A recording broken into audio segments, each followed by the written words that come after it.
How can we know that this is authentic? That John actually wrote this?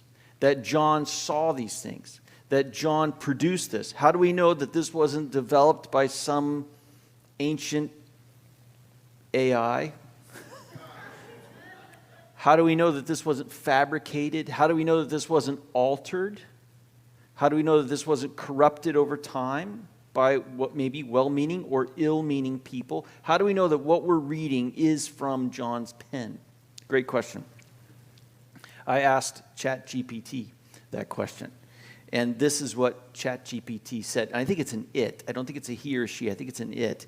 And this is what it said, quote, "The earliest known fragment of the Gospel of John is a small piece of papyrus known as Papyrus 52, shortened P52.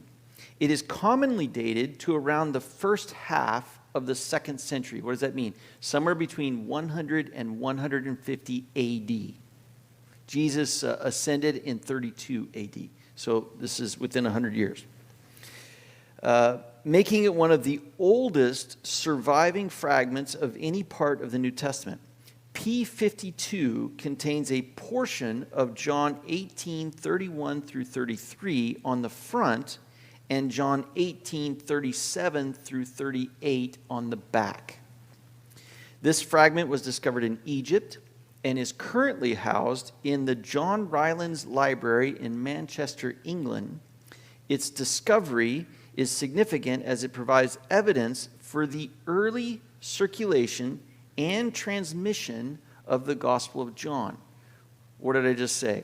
They found this fragment of the Gospel of John not in Israel or in Caesarea or in Ephesus, any of the places that we think that John was. They found it in Egypt. It's dated from 100 to 150 AD, meaning that the Gospel of John had already been in circulation by that point. It had already grown geographically. Here's the deal. This is the one occasion that ChatGPT is correct. Not on everything, but it is correct on this one. This matches up with history. Church history tells us that John lived into the 2nd century. So he lived into past 100 AD. This fragment is within a handful of years of his life. Historically speaking, it is virtually impossible that this had been adulterated.